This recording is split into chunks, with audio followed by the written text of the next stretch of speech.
그렇다면은 또 중국과 또 비교를 해봐야 될 것 같은데, 위안화 패권을 지금 또 중국이 올라서잖아요. 중국이 위안화 패권을 노리는 중국에게 또 어떤 이 전 세계적인 이런 환율 시장에 어떤 기회가 또 돌아갈 것인지 좀 분석 좀 부탁드릴게요. 일단은 뭐 지금 현재는 위안화를 이제 전 세계 중앙은행들이 네. 외환 보유고에 가지고 있는 비율이 거의 없어요. 아, 별로 없어요? 예, 아직까지는 거의 없습니다. 생각보다 의외네요. 그런데 그 1999년에 유로화가 도입된 이후에 네. 2000년대 초반에 전 세계 중앙은행들이 유로화를 대거 편입했던 시기가 있었거든요. 네. 그때 이제 달러화 약세가 조금 강하게 아, 나타났고 네. 반대로 유로화 강세가 강하게 나타났었거든요. 그러면서 그 당시에 이제 유로화가 통화 지위를 넘볼 수 있다, 뭐 이런 얘기도 그때 나왔었는데, 네. 뭐 그러다가 말긴 했죠. 음, 그러니까 앞으로 그러니까 중국 지금 글로벌 벤치마크에 중국 주식과 국채가 2018년부터 단계적으로 포함되고 있거든요. 네네. 그러면서 이제 위안화 자산의 저변이 넓어지고 있고, 위안화 자산의 저변이 넓어지면 결국 뭐 전 세계 투자자들이 위안화 자산을 많이 가진다는 얘기가 되고요. 네. 그러면 당연히 글로벌 중앙은행들도 위안화 자산을 외환 보유고에 대거 편입하는 시기가 또 올 수 있거든요. 네. 그런 상황에서 또 위안화 가치가 또 한번 이제 점프를 할 수가 있고요. 그럴 때 뭐 중국 주식이나 뭐 국채 가격도 점프를 할 수 있겠죠. 아, 알겠습니다. 아니, 이번에 코로나로 이상하게 중국에서 발생했는데 중국이 별로 피해를 안 입었더라고요.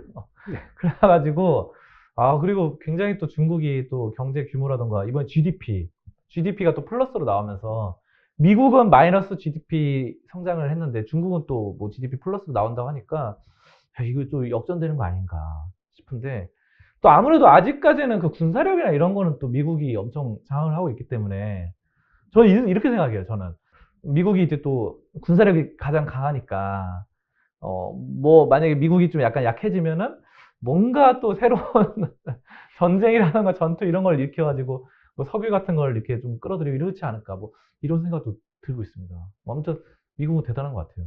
네, 그래서 네, 지정학 전문가는 아니지만 네네, 중국이 미국에 대응하는 네, 그 전략이나 전술을 보면요. 네, 아직까지 군사력으로 중국이 이제 미국을 넘어설 수 없기 때문에 지금 네, 현재 상태로는 네, 그래서 눈에는 눈, 이에는 이 이렇게 그러니까 대칭적인 전력을 이제 키우기보다는 네. 비대칭 전력을 키우면서 아, 좀 그러니까 미국의 약점을 자꾸 건드리면서 비대칭 전력을 아, 통해서 미국을 자꾸 이제 견제하고 네, 그 조금씩 이제 위협을 가하는 아. 그런 전략을 쓰고 있는 것 같습니다. 네, 알겠습니다. 아무튼 미국과 중국 뭐 관세도 그렇고 계속 미중 무역 경쟁이 또 말도 많은데요. 뭐 여러분들이 좀 잘 현명하게 판단을 하시면서 외환 투자도 하시면 좋을 것 같습니다. 제 생각에는 또 말씀해 주신 것처럼 달러만 사는 것보다 위안화도 같이 사서 이렇게 하면 좀 더 네. 안정적이지 않을까 뭐 이런 생각이 들고 있습니다. 자, 그러면은 가장 중요한 거 환율의 상승의 하락과 상승과 하락에 영향을 가장 많이 받는 주식에 대해서 또 어떻게 생각하십니까? 사실 뭐 네. 제목은 이렇게 짓고 뭐 네. 책에도 네. 뭐 주식 투자 절대로 하지 네. 마라. 그래서 네. 근데 그렇다고 뭐 환율을 예측하고 주식에 투자하라는 의미는 아니고요. 네네. 그러니까 글로벌 경제가 다 같이 좋아질 때는 환율이 하락하고 주식이 상승하는 이런 관계가 있고 네. 이걸 이제 시장 방향성을 예측하고 음. 투자하기보다는 네. 결국 전 세계 자본은 이동하기 마련이고 네. 결국 자본이 이동하는 곳에 주식이 오르겠죠. 네네. 근데 우리가 시장의 방향성에 베팅해서는 절대 성공하기는 쉽지 않기 때문에 아. 주식 투자자의 올바른 태도는 네. 뭐 이게 너무 공자님 말씀 같지만 네. 포트폴리오를 적절히 뭐 미국, 중국, 뭐 한국, 네. 뭐 유럽이나 일본도 추가하면 좋고요. 네. 이런 얘기 들 때마다 너무 공자님 말씀 네네. 같긴 한데요. 네. 아니, 원래 어쨌든 뭐 예. 기본이 제일 중요한 거니까요. 그래서 네. 상관관계가 이질적인 자산들을 어, 그 유명한 레이 달리오 있잖아요. 그 네. 브리지워터. 요즘 많이 예. 나오더라고요. 레이 달리오 이분은 이렇게 자산을 배분할 때 그냥 동일 가중 포트폴리오를 선호를 하시는 것 같아요. 아, 네, 그거 봤습니다. 예. 저도. 그래서 상관관계가 뭐, 먼 것들. 예, 몇 퍼센트 어떻게 배분해야 되냐? 모르시면 네. 그냥 동일 가중으로 하시면 됩니다. 아, 그거죠. 그렇게 해도 그러니까, 예, 네. 어차피 정답은 없기 때문에 아, 그러니까 결국은 이제 환율과 관련해서 상관관계가 떨어지는 여러 자산에 투자하는 게 좋다. 예, 이런 그러니까 말씀. 환율을 보는 입장에서는 네. 저는 아무래도 자산 배분 쪽에서 그렇게 음. 그런 접근법을 선호를 하고요. 네. 그러면서도 주식을 살 때는 물론 이제 국가별로 배분은 하지만 네. 이제 개별 주식으로 들어갈 때는 아무래도 이제 저평가된 종목을 찾아내려고 네. 노력은 하고 있습니다. 그러면은 업종을 한번 물어보고 싶습니다. 이 환율의 상승과 하락에 가장 영향을 받는 그 어떤 그 기업들의 업종 있잖아요. 주식 관련된 업종. 어떤 업종이 좀 환율에 가장 밀접한 연관이 있습니까? 그건. 물론 그러니까 그건 네. 이제 업종이라기보다는 네네. 똑같은 업종이라도 수출 비중이 높은 네. 기업들이 있을 거잖아요. 네네. 그런 기업들은 당연히 이제 환율과 네. 그러니까 수출액이 결국 기업 주가, 그러니까 수출액이 결국 기업 이익으로 연결되고 네. 기업 이익 전망이 결국 기업 주가에 반영되기 때문에 네. 수출 비중이 중요하겠죠. 음. 그렇게 뭐 업종으로 보기보다는 네. 기본적으로 이제 환율은 상대 가격이기 때문에 오를 네. 때 있으면 내릴 때가 있고요. 그러니까 내릴 네. 수밖에 없고 그쵸. 내릴 때 있으면 결국 다시 올라갈 수밖에 없거든요. 근데 지난 10년간은 네. 달러와 강세기였습니다. 글로벌 아. 달러 관점에서 보면. 그리고 아직까지 말씀을 안 드렸지만 네. 책에 보면 이제 물론 주식시장이 하락할 때 달러화가 상승하면서 네. 달러화 상승은 전체 글로벌 주식시장에는 악재가 되지만 네. 반대로 그나마 주식을 고른다면 달러화 상승은 미국 주식하고는 또 같이 가는 경향이 있거든요. 그렇네요. 예. 결국 미국의 위상이 높아지니까. 예, 주식시장이 다 안 좋을 때는 네. 그나마 미국 주식이 제일 좋습니다. 아, 그러니까 미국 달러화 네. 상승과 그 미국 주식은 상대적인 그 성과가 같이 가는 경향이 있기 때문에 그런데 지난 10년간 네. 그 달러 강세 약세 사이클을 보면 지난 10년간 강세였고 미국 주식시장도 상대적으로 네. 우월한 성과를 보였잖아요. 네. 주식시장에서 이 초과 수익이 영원할 수가 없듯이 물론 미국 주식 너무 좋아하시는 분들이 많아서 제가 이런 얘기하면 싫어하시지만 네. 저는 이제 미국 주식에 대한 비중을 어느 정도로 낮출 것인가를 고민하셔야 되는 시기가 아닌가. 지금 미국이 많이 올라서요. 예. 특히 많이 오른 주식들의 뭐 추가 매수를 하시기보다는 네. 그러니까 좀 하락했다고 추가 매수 타이밍을 보시기보다는 다른 나라에 눈을 돌리실 수도 있고 네. 그리고 아직까지는 일상으로 복귀가 된 상황이 아니잖아요. 네. 집단 면역 달성도 아직 안 됐고 네. 근데 잘 찾다 보면 일상으로 복귀를 해야 회복되는 종목들이 있습니다. 네. 그리고 그런 업종도 국가별로 찾아보면 제가 좋아하는 업종이 있는데요. 네. 국가별로 찾아봤더니 네. 어느 나라는 이미 올라 있고 어느 나라는 아직 안 오른 종목들이 있더라고요. 네. 그래서 뭐 결국 개별 주식에 따라 다르게 접근해야 되는 문제가 아닌가 그렇게 판단하고 있습니다. 일단은 미국 주식 같은 경우도 달러 환율과 관련해서 그래도 뭐 어느 정도 일정 비중은 가져가는 거를 선호하시는 거죠? 네, 미국 주식, 그러니까 한국 부동산 가진 분들은 당연히 미국 주식 가지고 있으면 상관관계 측면에서 굉장히 좋고요. 네, 거의 없으니까 상관관계가 없으니까. 예, 상관관계가 마이너스라서 굉장히 좋고 음. 물론 뭐 한국 주식 가진 분들도 미국 주식 가지고 있으면 좋습니다. 네. 예. 뭐 그렇지만 문제는 이제 작년에 2020년에 한국 주식 투자자들이 해외 얼마나 투자했나를 보게 되면 네. 그 한국 예탁 결제원 세이브로 네. 거기 들어가면 볼 수가 있거든요. 네. 근데 작년에 해외 투자가 굉장히 많이 증가했는데 개인 투자자들의 자본이 네. 90%가 미국으로 갔거든요. 그 맞아요. 네. 뭐 서학개미 그래가지고. 중국, 홍콩이 9.8%고 네. 나머지 뭐 일본, 유럽은 없다고 봐야죠. 네.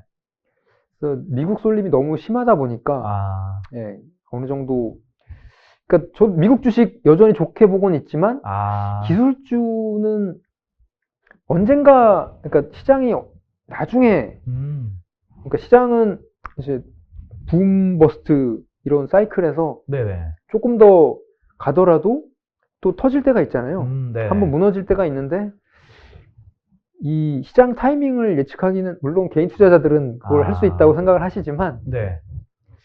그렇게 접근하시기보다는 안전하게 이미 많이 오른 기술주보다는 아직 덜 오른 주식들을 찾는 게 현명하신 방법이 아닌가 그런 생각입니다. 미국 주식도 아직 안 오른 주식들이 있기 때문에. 그렇죠. 그 제가 좀 생각을 해보면은 이제 환율과 좀 밀접한 관련이 있는 기업은 이제 뭐 환율이 좀 오르면은 그냥 평범하게 상식적으로 말씀드리면 환율이 오르면은 수출하는 기업이 좀 유리하고 환율이 떨어지면은 수입하는 뭐 수출하는 기업이 좀 불리하다 이런 말을 하는데 또 아까 전에 말씀해 주신 바에 따르면은 환율이 올라서 이런 수출이 유리하다고 하지만 또 이런 물량을 또 판매가 좀 잘 안 되기 때문에 오히려 불리하다고도 말씀해 주셨잖아요. 예, 수출액 전체 측면에서 오히려 감소할 가능성이 높죠. 그러면 제가 그것만 좀 여쭤볼게요. 그 반도체. 예. 반도체 삼성전자를 필두로 하는 이 반도체 업종은 또 사실 D램이라던가 이런 것들이 또 환율과 굉장히 또 밀접한 걸로 이제 돼 있는데 만약 반도체 업종은 이렇게 환율이 오르면은 또 스마트폰, 반도체 이쪽은 좀 환율이 오르면 좀 어떻게 생각하십니까? 좀 안 좋을까요? 좋을까요? 반도체 업종은 환율과 직접적으로 연관시키기보다는 네네. 이게 경기에 굉장히 민감한 업종이잖아요. 네. 그리고 경기를 가장 먼저 반영하는 업종이기도 하고. 네. 그래서 반도체가 그러니까 환율도 시장에서 굉장히 앞서가지만 네. 반도체도 그에 못지않게 굉장히 앞서가는 그러니까 경기를 네. 선반영하는 업종이기 때문에 네. 뭐 환율과 연관시켜서 생각하기보다는 반도체 전문가 뭐 네. 신한금융투자의 최도현 애널리스트라든가 네네. 뭐 방송 뭐 이런 얘기 말씀하셔도 됩니다. 최도현 애널리스트가 뭐 초등학교 때 같이 공차던 친구긴 한데요. 네네. 예, 그런 전문가의 뭐 얘기를 그러니까 반도체는 지금 개별 업종, 그러니까 개별 기업들마다 조금도 입장이 조금씩 네. 다르고 그렇기 때문에 환율 보고 뭐 개별 주식을 투자하기에는 환율은 어디까지나 전체 그러니까 국가 주식 시장을 보고 이제 네. 접근하는 게 좋은 것 같고요. 네네. 알겠습니다. 어쨌든 뭐 환율과 뭐 밀접한 부분도 있겠지만 또 반도체 업황이 또 더 중요한 부분이기 때문에 그쪽도 자세히 봐야 된다 이렇게 또 말씀을 해주셨습니다. 자, 그러면은 주식 얘기도 해보고 또 환율 얘기도 해봤습니다. 금리 얘기도 하고 전 세계 글로벌 경기 이야기까지 다 마쳤는데요. 자, 그럼 마지막으로 이제 우리 작가님께서 좀 못다한 이야기 주식 투자를 하고 있는 또 시청자분들께 또 하고 싶으신 말씀 있다면은 한 말씀 부탁드리도록 하겠습니다. 네, 아무래도 개인 투자자분들은 마음이 급하고 네. 빠른 수익을 원하시는 경우가 대부분이잖아요. 네네. 저도 뭐 회계법인 다니면서 주린이 시절에는 저도 그런 생각이었고요. 근데 사실 주식 투자를 시장과의 싸움이라고 생각을 하지만 따져보면 시장과의 싸움이 아니라 나 자신과의 싸움, 더 중요한 건 시간과의 싸움이라고 생각을 하시는 게 좋을 것 같습니다. 네. 그리고 한국 투자자들이 2007년에 그랬듯이 한국 투자자만 그런 게 아니에요. 시장이 상승할수록 고점에 다가설수록 개인 투자자들이 많이 뛰어들거든요. 그렇죠. 그래서 2007년에 개인 투자자들이 가장 많이 뛰어들었었고요. 네. 그때 이제 펀드 계좌도 가장 많이 미래에셋 상승했었고 기억납니다. 증가했었고. 네. 근데 이거는 한국만의 현상이 아니기 때문에 네. 역사적인 뭐 다른 나라도 마찬가지입니다. 미국도 항상 있었고. 근데 개인 투자자들이 가장 빠지기 쉬운 함정은 이렇게 시장이 좋을 때 들어가서 네. 시장이 안 좋을 때, 그러니까 내 자산가액이 마이너스가 된 상황에서 정리하는 경우, 안타까운 경우가 굉장히 많거든요. 네네. 그래서 사실 그 유명한 사례가 피델리티의 마젤란 펀드라고 몇십 년 동안 이제 시장을 이겨왔던 펀드가 있는데 피터 린치의 네, 알고 있습니다. 그 펀드 투자자들도 개인 투자자들은 이익 본 사람보다 손실 본 사람이 더 많대요. 네. 그러니까 시장은 어쩔 수 없이 이제 굴곡이 있기 마련인데 개인 투자자분들은 고점 부근에 사서 조금 내렸을 때 못 기다리고 파시는 분들이 많다 보니까 그래서 이런 시장에서 흔히 보이는 잘못된 선택, 그러니까 내가 어떤 잘못된 선택을 할 수 있는지 이런 부분에 대해서도 어느 정도 학습을 하셔야 나의 잘못된 선택도 좀 줄여나갈 수 있기 때문에 투자 관련된 공부를 좀 다양하게 넓게 하시면 좋지 않을까 그런 말씀을 드리고 싶습니다. 지금 좋은 말씀 해주셨는데, 진짜 예전에 그 피터 린치의 피델리티, 마젤란 펀드도 예. 정말 그 전설적인 펀드 매니저지 않습니까? 그분도 했는데, 계속 손실이 보는 사람이 더 많다고 하니까, 여러분이 그 너무 좀 단기적인 시각보다는 좀, 길게 보면서 좀 중장기적으로 또 믿음을 가지고 주식을 하셨으면 좋겠습니다. 오늘 진짜 환율에 대해서, 또 금리에 대해서 좋은 말씀 많이 들었고요.